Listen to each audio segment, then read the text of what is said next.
wabarakatuh. Saya Anissa Dwiyanti, mahasiswi Institut Agama Islam Negeri Madura, Fakultas Usuluddin dan Dakwah, Prodi Komunikasi dan Penyiaran Islam. Kali ini saya akan membahas tentang definisi hukum dalam usul fikih, macam-macam, mahkum alaih, ahliyah, dan awarid ahliyah. Baik, langsung saja definisi hukum dalam usul fikih. Definisi hukum dalam usul fikih dapat dilihat dari berbagai perspektif para ulama yang berbeda, diantaranya menurut Imam Syafi'i. Hukum dalam usul fikih adalah aturan atau ketentuan yang ditetapkan berdasarkan dalil-dalil yang sahih seperti Al-Quran, As-Sunnah, Ijma', Qiyas, serta prinsip-prinsip dasar yang digunakan dalam proses pengambilan keputusan hukum. Macam-macam hukum dalam usul fikih ada beberapa jenis. Yang pertama, wajib, perbuatan yang diwajibkan oleh syariat seperti sholat, puasa, dan lain sebagainya. Yang kedua, sunnah, apabila dikerjakan dapat pahala dan apabila ditinggalkan tidak apa-apa, seperti sholat sunnah. Yang ketiga, mubah, adalah perbuatan yang diperbolehkan oleh syariat tanpa adanya ancaman, pahala, atau hukuman seperti makanan yang halal. Yang keempat, makruh, adalah perbuatan yang sebaiknya dihindari namun tidak diharamkan, contohnya merokok. Yang kelima, haram, perbuatan yang dilarang oleh syariat seperti menyakiti orang lain dan minum minuman beralkohol. Pemahaman tentang macam-macam hukum ini penting dalam menentukan perilaku yang sesuai dengan ajaran Islam. Adapun hukum-hukum yang terkandung dalam Al-Quran yaitu ada 3 macam. Yang pertama, hukum-hukum i'tiqadiyah, yakni hukum-hukum yang berkaitan dengan kewajiban para mukallaf untuk beriman kepada Allah, malaikat-malaikatnya, kitab-kitabnya, rasul-rasulnya, dan hari pembalasan.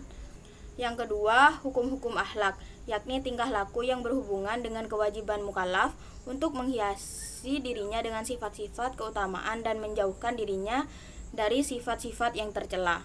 Yang ketiga, hukum-hukum amaliyah, yakni yang berkaitan dengan perkataan, perbuatan, akad, dan muamalah antar sesama manusia. Pengertian mahkum alaih. Mahkum alaih adalah seseorang yang perbuatannya dikenai khitab oleh Allah, sedangkan menurut bahasa mukallaf berarti orang yang dibebani hukum. Dalam istilah usul fikih, mukallaf disebut mahkum alaih. Sedangkan secara terminologis, pengertian mahkum alaih adalah orang-orang yang dituntut agar berbuat baik. Dengan demikian, mahkum alaih dibagi menjadi 2 bentuk.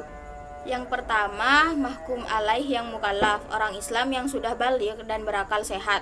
Mereka memiliki hak dan kewajiban, termasuk hak untuk memiliki harta kekayaan dan kewajiban untuk dipatuhi hukum Islam seperti jual beli dan melaksanakan pernikahan.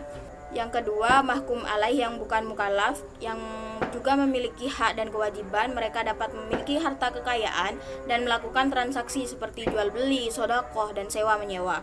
Pengertian ahliyah. Secara etimologi, ahliyah merupakan kecakapan mengenai suatu urusan, sedangkan secara terminologi ahliyah diartikan sebagai sifat seseorang yang dianggap telah sempurna jasmani maupun akalnya.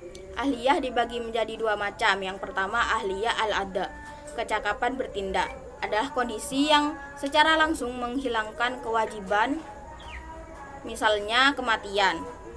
Yang kedua, ahliyah al-mubah, adalah suatu kondisi yang mengubah kewajiban menjadi tidak wajib, seperti dalam kasus ketidakmampuan atau ketidakmungkinan untuk menjalankan kewajiban tersebut.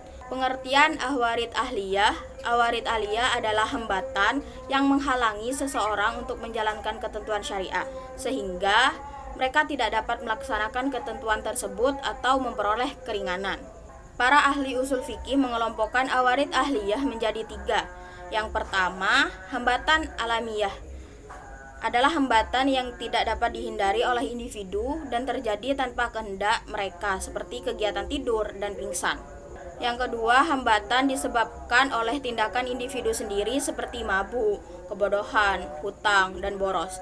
Yang ketiga, hambatan yang datang kepada individu tetapi tidak mempengaruhi kemampuan mereka, melainkan mengubah sebagian hukumnya karena keuntungan atau alasan tertentu.